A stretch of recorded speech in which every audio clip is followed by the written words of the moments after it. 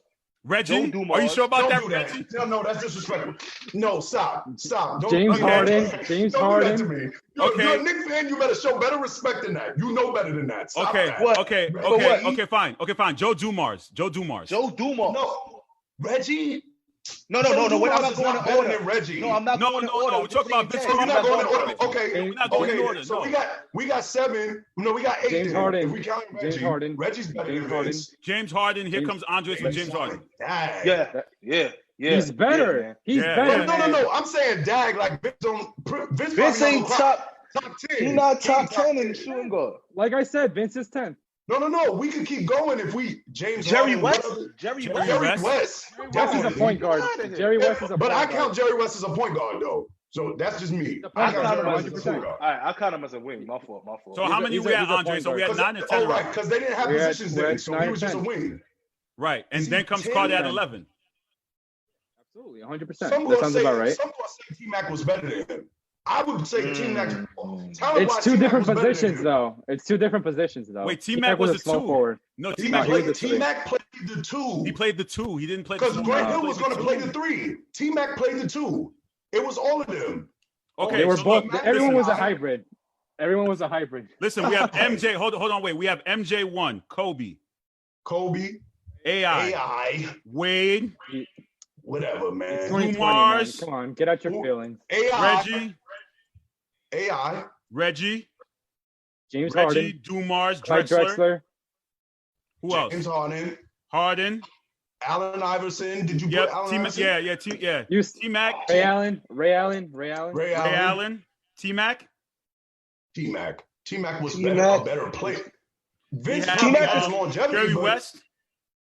1, 2, 3, 4. For the Bro, sake of he's the a point argument, guard. I would put him as a point Hold guard, on. but See, hold Okay. on. This is where, hold on, Carl. I'm sorry. I got to stop this. This is where this position, we got to call them wings. Because that's true. 2 and 3 Because Jerry is West was a wing. Because you got, I just looked up. Some people consider George Gerwin a shooting guard. That's true. The Iceman, they got him as a shooting guard. So Ziggs we is got- coming in. Yeah. Oh, your guy, but Bernard King. Bernard King. Like Bernard people King put him- better than Vince. So Oh, that's Vince a two Carter right not top there. 20, B. Okay. Vince Okay. Carter So not listen. top 20. I'm So sorry. listen. He's not I top have. 20. Nah, when we start thinking about this thing, he ain't. Listen, guys, listen, guys, listen. He ain't in. Guys, listen. We He got can't 3 be minutes in left. this, like. Listen. We got 3 minutes left. So I Hold have on. Is MJ. wrestling next? No. No. Wrestling next. No, we're done. We're Okay. done after this. Okay, so we have Oh, MJ. Because MJ. you're not finishing up with no wrestling, bro. No, I gave us a half hour today. Half hour All today. right, cool. All right. Don't I let got no you. wrestling come I after made me. That's Okay. disrespectful. Hold on. To I me got and one Matt. more. You could argue with me. You could argue this with me. Manu Ginobili. You could argue. I was about to That's say the it. name I was thinking, Mac. That's the name I was thinking. That was So the name I was 100%. thinking. Okay, You know- listen. you know- so that here's was the the name I was right. thinking. Guys, listen. Here's Wow. this. We have I didn't want to MJ. say it because I be hating on Ginobili, One, but that's two, the three, name four, I was thinking. I didn't want to say it. Manu- Like, 12. Manu So was listen, better we than have Duncan in 12. the playoffs. We have 12 people above Vince. We have MJ, Kobe, AI, Wade, Dumars, Reggie, Drexler, Harden, Ray Allen, T-Mac, West, and Manu. That's 12 people you guys are putting above Carter. That's what Bernard I'm King. saying. Huh? Bernard King. Bernard King. That's Bernard 13 King is now. definitely better. And George Gerwin and the Iceman. George Iceman's Gervin, if he above in him. 2, he in. Wow. Wow. So Vince then, ain't- but again, Mac what is right. that- Vince ain't top 20. Listen. Vince ain't top 20, So, baby. so again, us doing this Wow. right now, how does this look for Vince's legacy that you have 13 players that are better than him? Hold on. Here's the It's thing been- about the Yeah. thing about legacies. Here's the thing. You got players like Vince, who he has shining moments that a lot of other people cannot compete with. His electrifying moments will forever be indebted in the history of basketball. Yes, When you sir. think of the dunk contest, you think of look, Carl, in your video you just did with Ray Jarvis, you used the Vince Carter when he said it's over. Yeah. That is yeah, a moment in history when he looked at the Moment in camera and history. said it's over. You get what I'm saying? The 360 windmills, those things put your legacy higher than what numbers That Frederick Weiss dunk, do greatest basketball dunk does. ever. Yeah. Greatest yeah. dunk ever. Like, Okay, so remove someone off this list for for Vince. No, No, I ain't None of doing them. that. None of We them. ain't doing that. No, what are we doing here? No, it's legacy. Because Oh, my legacy God. is still making. What are we Call, doing call, here? Legacy is still in. Call. Carl, we talking about the Legacy. NBA is almost 70 years old. You saying it's only 15 people at his position better. Bro, his legacy is solidified. Okay, guys, we have to Legacy- wrap up.